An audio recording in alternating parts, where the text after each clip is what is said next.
আসসালামু আলাইকুম। I hope সবাই ভালো আছেন। ওয়েলকাম জানাচ্ছি নতুন আরেকটি ব্লগে। তো আজকের ব্লগে আমি রান্না বাড়াই দেখাবো। আজকে দুপুরে আমি রান্না করব চিকেন আর একটু ভুনা খিচুড়ি করব।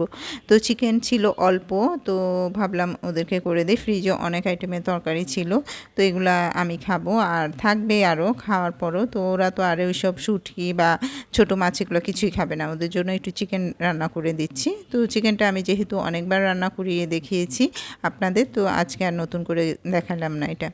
তো এই তো আলু দিয়ে একটু ভালো মতো কষাচ্ছি, তারপর দেন ঝোল দিয়ে দিব। তো চিকেনটা হওয়া পর্যন্ত ওয়েট করছি। আর ঘরের কাজকর্ম এত, মানে এখন তো কলেজ স্কুল দুইজনেরই শুরু হয়ে গিয়েছে দেখে আমি একটু বেশি ব্যস্ত থাকি। তো এই খিচুড়ির জন্য মুগের ডাল নিয়েছি, সাথে পোলার চাল। এটা একটু মোটা পোলার চালটা, তো সেটা দিয়েই আর কি, মানে এটা খিচুড়ির চাল যেটা বলে।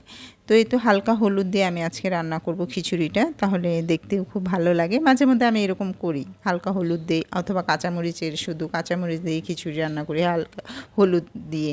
আবার হলুদ ছাড়া একরকম খিচুড়ি রান্না করি। তো যাই হোক, এক এক ভাবে এক এক রকম আমি করি। তো এই তো একটু ডেকোরেট করে দিচ্ছি খাবারগুলো, তাহলে বাচ্চারা কিন্তু খুব পছন্দ করবে।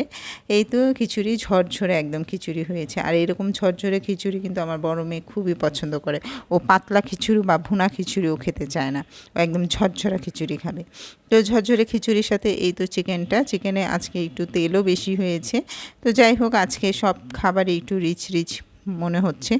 হ্যাঁ, তো ব্যাপার না, একদিন খেলে কোনো সমস্যা নেই।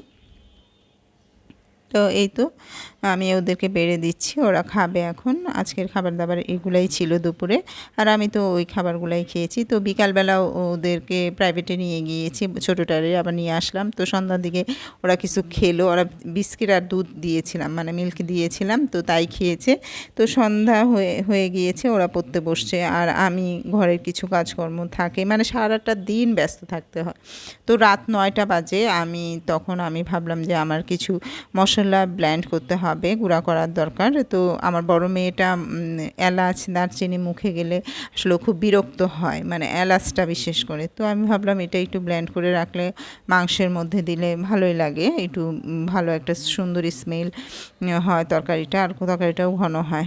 তো এই তো জার নিয়ে আমি এটাকে করব। দেখি এর মধ্যে আবার আমার ছোটো মেয়ে 2টা ডিমও সিদ্ধ দিয়ে রেখেছে। ও বলতেছে, আম্মু আমাকে আগে মেয়োনেজ বানিয়ে দাও।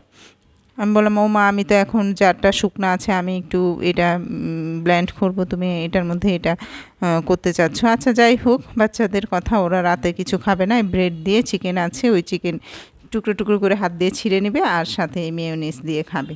তো সেদ্ধ ডিমের এই মেয়োনেজটা, এটা রেসিপি একদিন আমি আপনাদের সাথে শেয়ার করব। তো ওই যে পাউরুটিগুলো একটু গরম করে নিল তাওয়াতে, তাই আজকে ওরা ডিনার করলো। তো এই সব খাবার দাবার রাত বেরাতে করে বাচ্চারা, কি করব, আর না দিলে না হয়। তো সবাই ভালো থাকবেন। আমার ভিডিওটি যদি ভালো লেগে থাকে লাইক কমেন্ট শেয়ার করবেন, আর সবাই ভালো থাকবেন সুস্থ থাকবেন সেই কামনাই রইল। আল্লাহ হাফেজ।